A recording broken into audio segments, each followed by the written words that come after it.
हाय, मी धनश्री आणि आजच्या नवीन व्हिडिओमध्ये तुम्हा सर्वांचं खूप खूप स्वागत करते. तर नेहमी तुम्हाला मी रेसिपीज दाखवताना, योगाचे व्हिडिओ दाखवताना किंवा माझे काही थॉट्स सांगताना तुम्हाला व्हिडिओमध्ये मी दिसते. पण आजचा जो व्हिडिओ आहे तो सगळ्यात वेगळा आहे.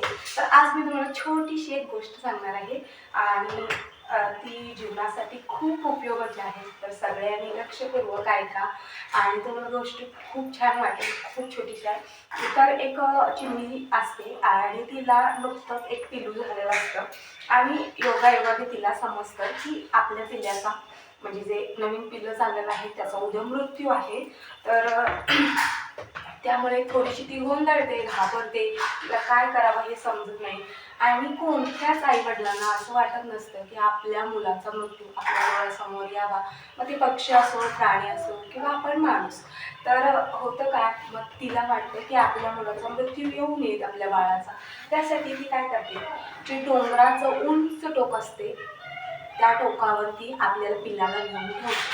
आणि तिला माहीत नसतं योगायोगाला की आपल्या पिल्लाचा जो मृत्यू आहे त्याकडून होणार होता, घालवड जी असते तिच्याकडून.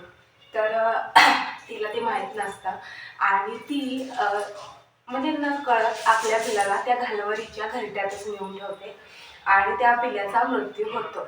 म्हणजे जे ठरलेलं होतं ते होतं. आणि तात्पर्य हेच आहे यातून, जे होणार आहे ते होणारच. त्यामुळे आपण पुढे काय होणार हे आजच विचार करून आपला आज बिघडवला तर त्याचा काही उपयोग नसतो. जो आज आहे त्या आजमध्ये जगायला शिका आणि आनंदी राहा. आणि जीवन हे असंच असतं, सुख आलं की दुःख असणारच आणि दुःख आलं की पुढे सुख हे असणारच आहे. आणि हे हाडगाडग आहे, हे असं नेहमी चालत राहणार, यालाच तर जीवन म्हणतात. आणि हेच तुम्हाला पण एक्सेप्ट करायचं आहे. आणि माझी गोष्ट कशी वाटली कमेंटमध्ये नक्की सांगा, छान छान कमेंट करून. आणि व्हिडिओ आवडला तर चॅनलला प्लीज सबस्क्राईब करा. भेटू पुढच्या व्हिडिओमध्ये. तोपर्यंत बाय.